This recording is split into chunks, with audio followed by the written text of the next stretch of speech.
Kosakata asing, diambil dan kata bahasa Arab. Takwa, terkadang diartikan sebagai takut bahasa Indonesia atau fair bahasa Inggris. Takwa menggambarkan cinta kasih dan hormat yang amat dalam hingga khawatir menyinggung atau khawatir tidak dikasihi oleh yang dicintai dan dihormati itu. Kafirun adalah jamak dari kafir, yaitu para kafir, orang-orang kafir. Karena kitab yang kini ada di kalangan beragama Katolik, Protestan maupun cabang-cabang Kristen lainnya bukan Injil yang diturunkan kepada Nabi Isa alaihi salam. Dan kitab Perjanjian Lama bukan Taurat yang diturunkan kepada Nabi Musa alaihi salam, dan istilah Alkitab diragukan arti dan maksud tujuan penggunaannya, maka Bible digunakan sebagai terjemah dari Bible. The Book of Revelations. Buku Wahyu-Wahyu karangan John, dia sering juga disebut sebagai John the Baptist. Nostradamus adalah seorang astrolog dan tabib Prancis abad 16. Ia menjadi terkenal sejak tulisannya berjudul Centuries abad-abad yang berisi ramalan-ramalan mengenai masa depan Prancis dan dunia. Ramalannya banyak yang dikait-kaitkan dengan kejadian-kejadian nyata. Tidak diketahui bagaimanakah keandalan dan ketepatan semua ramalan, ulasan, maupun penafsiran-penafsirannya yang terbaru boleh jadi sebagian berasal dari jin. Jin terbuat dari api tak berasap. Mereka bisa melihat kita, dan hanya beberapa dari kita yang bisa melihat mereka. Manusia terbuat dari tanah dan air. Malaikat terbuat dari cahaya murni. Malaikat tak bisa berbuat salah. Mereka tidak makan, tidak tidur, dan tidak berketurunan. Mereka terus memuji Allah.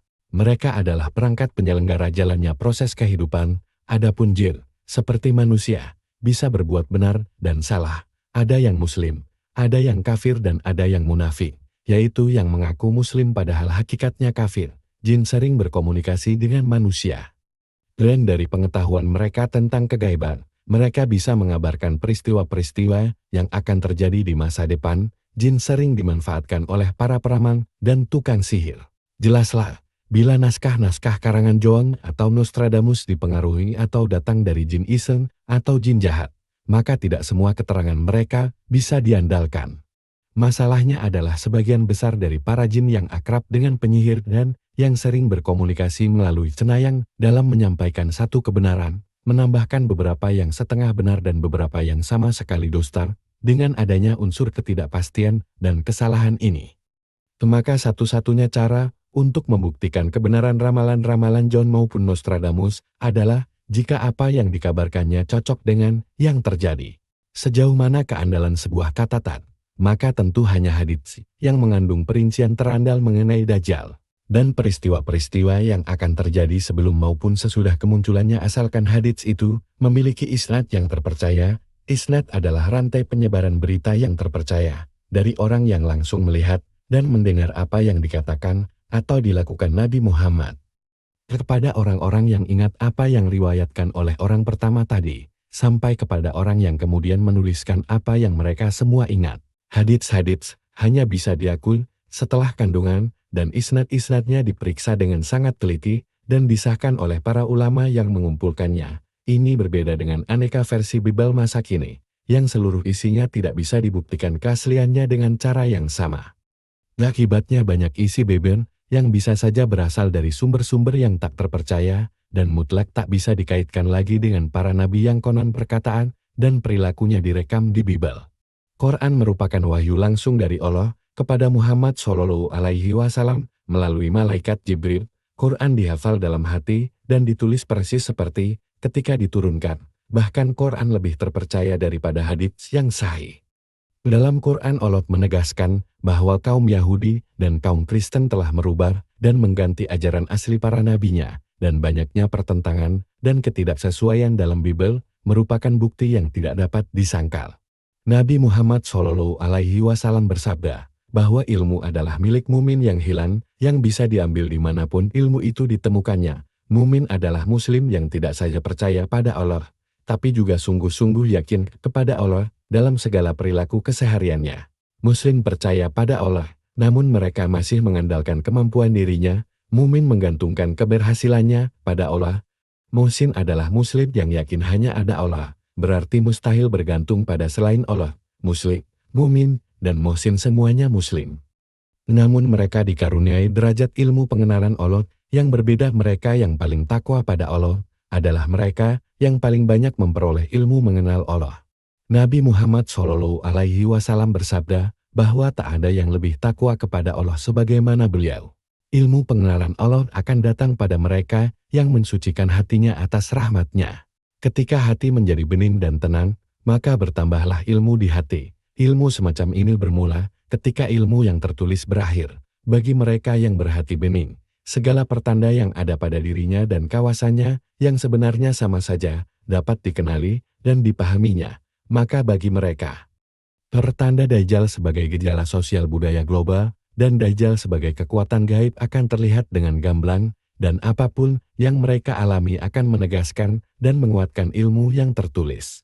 Mumin adalah muslim yang yakin pada Allah. Sebagian dari keyakinan itu adalah yakin pada orang lain, yakin pada diri sendiri, yakin pada pengalamannya, dan yakin pada penafsirannya atas apa yang terjadi pada dirinya dan kawasannya. Keyakinan tersebut menjadi utuh ketika seseorang mengenal dirinya sendiri. Karena barang siapa mengenal dirinya, maka dia akan mengenal Rabb-Nya, dan barang siapa mengenal Rabb-Nya akan mengetahui apa yang datang dari Rabb-Nya, yaitu kehidupan, semesta dan segala isinya, dan tak ada satupun yang berbentuk maupun tak berbentuk, yang aktual maupun konseptual, yang bisa diserupakan dengan Allah. Siapapun yang berkeyakinan dan berpengetahuan seperti itu adalah muhsin. Membaca tak sama dengan menyaksikan. Persaksian adalah penegasan yang lebih kuat daripada bacaan. Buku-buku hanya dapat mengingatkanmu pada apa yang telah dirasakan, pada apa yang belum terasa atau pada apa saja yang bisa dirasakan. Jadi yang terpenting adalah merasakan. Bukan rekaman rasa apapun ragamnya, baik audio atau visual, di kertas atau plastik, pada logam maupun seluloid. Menyaksikan berarti mengetahui, tetapi ada beragam persaksian dan beragam pemahaman.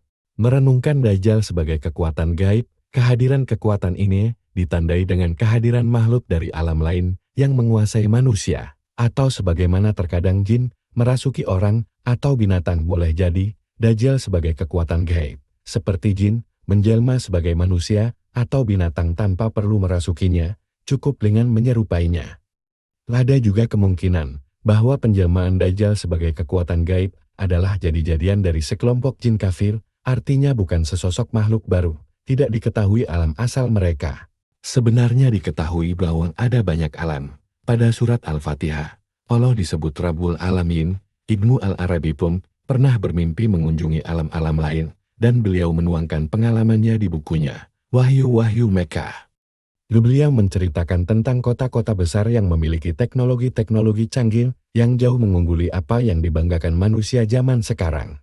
Tanda bahwa perasukan telah terjadi ialah bahwa Anda menyaksikan sejumlah besar manusia atau kelompok-kelompok manusia. Semuanya berlaku seolah satu tubuh, seakan tak punya jati diri, walaupun mereka nampak sebagai manusia, namun perilakunya sama sekali tidak manusiawi, lebih mirip robot. Banyak sekali buku dan film yang mengangkat gejala ini, dan itu semua bukan hayalan belaka. Semuanya menunjukkan kepada kenyataan yang telah, sedang dan akan terus terjadi, sebagaimana digambarkan dalam film The Man Who Fell to Earth. Karena sisi Dajjal sebagai kekuatan gaib berada di alam gaib, maka pengetahuan mengenainya hanya bisa diperoleh dan mereka yang punya sarana ke alam gaib, walaupun Nabi Muhammad SAW diberikan sarananya, namun beliau tidak berhasrat padanya. Karena hasrat kepada ilmu semacam ini adalah kendala bagi orang yang berhasrat pada ilmu mengenal Allah. Namun, dengan mengamati bagaimana perubahan-perubahan yang terjadi pada keadaan sosial budaya dunia, terutama di abad ini, dan dengan mengamati bagaimana cara hidup masa kini, maka kita bisa memperoleh bukti dari alam nyata, yaitu alam yang bisa ditangkap oleh panca indera kita, bahwa pengambil alihan telah dan sedang terjadi. Dengan kata lain, kita dapat mengenali ciri-ciri Dajjal sebagai kekuatan gaib dengan meneliti Dajjal sebagai gejala sosial budaya global. Apabila kita kaji sisi Dajjal sebagai gejala sosial budaya global, kita akan saksikan bahwa pengambil alihan sedang berjalan lancar. Nampaknya saat kemunculan si Dajjal sudah sangat dekat. Alasannya sangat sederhana, karena sistem-sistem dan para pengurusnya, yaitu sistem kafir, yaitu sistem Dajjal, telah memperoleh kekuasaan yang cukup di seluruh dunia, sehingga begitu si Dajjal dikenali dan diakui, Dajjal bisa langsung dinobatkan sebagai pimpinan yang dinanti-nanti. Dalam 100 tahun yang terakhir, telah terjadi perubahan-perubahan yang sangat luar biasa di muka bumi. Pengelompokan sosial yang biasa berlaku di seluruh dunia, yaitu masyarakat berpola pedesaan, yang terbentuk dari keluarga-keluarga yang saling mengenal dan saling membantu baik di antara warganya maupun antar pedesaan. Kini dengan pesatnya telah terkikis dan kehilangan sifatnya. Kini, di kota-kota besar, setiap insan semakin terkucil dari jati dirinya, dari manusia di sekitarnya, dan dari pengenalan kepada Allah mereka sekedar menjadi sebuah roda gigi yang sibuk dalam proses produsen konsumen, yang apabila tidak sedang bekerja atau tidur, mereka hampir selalu terjebak dalam pencapaian fatamorgana pemuasan diri yang kekanak-kanakan dan tak ada habisnya. Ini menjamin bahwa manusia tidak akan punya banyak waktu untuk merenung dan bercermin tentang dari mana dan akan kemana dia. Juga tak ada waktu untuk mencoba membebaskan diri dari jeratan rutinitas kehidupan yang membelitnya. Walaupun ukuran pengelompokan sosial yang ada sekarang sebesar masyarakat pedesaan, transaksi sosial antar warganya sudah tidak sehangat dan seerat dahulu. Kini, semakin kurang waktu untuk saling bertemu dan semakin banyak waktu tersita televisi, semakin sedikit waktu untuk bekerja bersama dan semakin banyak waktu untuk bekerja sendirian. Bagi mereka yang dilahirkan dalam keadaan seperti ini, perubahan sosial ini tidak begitu kentara. Seolah-olah semua berjalan sebagaimana mestinya, sebagaimana digambarkan film THX 1138. Mungkin satu-satunya cara untuk memahami betapa dahsyatnya perubahan yang telah terjadi adalah dengan mengamati apa yang terjadi ketika sebuah perusahaan multinasional memutuskan untuk mulai menjarah sumber daya alam dari suatu daerah yang sebelumnya terpencil. Dalam waktu yang cukup singkat, kegiatan para pengatur perusahaan tersebut tidak hanya mengacaukan cara hidup masyarakat asli daerah itu, tapi juga memusnahkan sumber-sumber penghidupan tradisional mereka, dan dengan demikian menjamin pasokan tenaga kerja murah untuk mengerjakan berbagai kegiatan perusahaan multinasional itu. Mendadak semua orang dinomori dan mengejar sesuatu yang namanya uang, dan terenggutlah keselarasan sosial yang pernah ada sebelum datangnya pertambangan, atau ladang minyak, atau penebangan hutan, atau pendirian pabrik, atau pembangkit listrik tenaga air, atau apapun juga. Semuanya dilaksanakan atas nama kemajuan, pemberadaban masyarakat terbelakang, atau demi peningkatan mutu kehidupan. Namun, pada hakikatnya gaya hidup baru itu pasti terkait dengan teknologi baru, dan pasti juga terkait dengan pelecehan pada ilmu hakiki, yang para kafir sebut sebagai pendidikan dan melek huruf itu. Semuanya merupakan tanda terkikisnya atau berakhirnya transaksi kemanusiaan yang sejati di daerah tersebut. Adapun penduduk asli yang tidak bisa dipakai, akan sengaja digusur atau dibasmi dengan aneka penyakit menular atau virus-virus baru, yang mereka belum miliki penolak alaminya. Sebuah perubahan perilaku sosial lainnya yang cukup berarti, dan jelas berkaitan dengan meningkatnya otomatisasi di suatu kelompok sosial, adalah bahwa dahulu keutuhan suatu masyarakat dibina dengan peribadatan kepada Tuhan. Kini unsur pengikat yang mendasar itu sudah semakin berkurang. Di dunia barat, pola peribadatan yang menonjol adalah pola agama Kristen, sebuah agama ganjil hasil percampuran dari gagasan-gagasan Paulus sendiri, filsafat Yunani. Pembaharuan yang mengada-ada atas peran kerahiban dalam rangka berusaha keras untuk selaras dengan para penguasa kafir dan dengan sedikit serpihan-serpihan ajaran asli Nabi Isa alaihi salam. Karena pola peribadatan ini berbeda dengan cara asli yang diamalkan Nabi Isa dan para pengikutnya, maka pola ibadat ini belum pernah, tidak mampu, dan tidak akan mampu mencapai hakikat kehidupan maupun membimbing kepada pengenalan Allah. Tak pelak lagi ini memastikan bahwa halayak akan terus mencampakkan pola ibadat ini si kafir menolak, karena memang dia tidak punya hasrat untuk menyembah Allah, dan para penganut setia menolak, karena menyadari bahwa agama bermerek Kristen yang ditawarkan itu hanya sedikit pertautannya dengan ajaran asli Nabi Isa, dan tidak berpijak kepada cara hidup Nabi Isa dan kaumnya, juga tidak akan membimbingnya mengenal Allah. Adapun hal yang mempermudah halayak bercerai dengan pola peribadatan Kristen adalah karena terjadinya pemilah-milahan di masyarakat barat akibat kebangkitan cara hidup seperti mesin yang konon disebut revolusi industri. Maka hidup tanpa peribadatan lebih disukai daripada menganut pola ibadat yang walaupun dikemas atas nama Nabi Isa, namun nyatanya tidak sesuai dengan pola ibadat asli Nabi Isa yang sebenarnya sudah punah untuk selamanya. Yang menarik, karena begitu banyak ajaran dasar Kristen bukan saja merupakan hasil rekayasa manusia, tapi juga terang-terangan bertentangan dengan apa yang telah diajarkan Nabi Isa.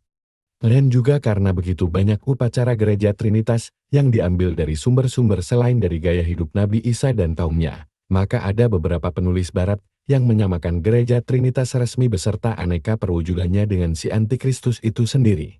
Pandangan itu diperkuat dengan bukti bahwa para jagoan gereja Trinitas resmilah, yaitu Katolik Roma dan Protestan yang pada beberapa abad yang lalu menyulut peperangan dan membasmi semua Kristen Unitarian seperti kaum Nazarenes, Ebitiones, Donatist, Arians, Adoptioniste, Paulicians, Illuministe, Kekatari, dan banyak suku-suku Goth, padahal merekalah yang sebenarnya mengikuti ajaran asli dan jalan hidup Nabi Isa as.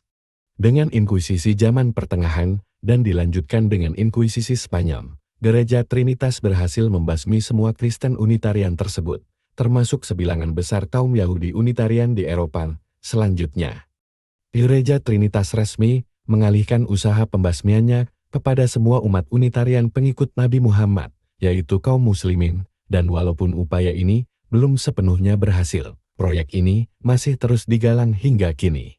Sejak dahulu hingga kini, tingkat keberhasilan yang dicapai gereja Trinitas resmi dalam gerakan pembasmian itu hanya bisa tercapai karena mereka selalu bersekongkol dengan sistem kafir, yaitu sistem Dajjal. Sistem yang telar dan senantiasa bertekad untuk menyesatkan dan memusnahkan pengamalan Islam yang hidup dan dinamis. Dari temuan ini, dan karena kubu sains dan Kristen Trinitas bergantung pada dan menopang sistem yang sama, maka nyatalah bahwa pertentangan apapun yang nampak antara keduanya hanyalah hayalan belaka dan tentu hanya di permukaan saja. Jelaslah perlu segera dibedakan dengan tegas antara para Kristen Trinitas yang tahu bahwa jalan yang mereka anut bukanlah jalannya Nabi Isa alaihi salam.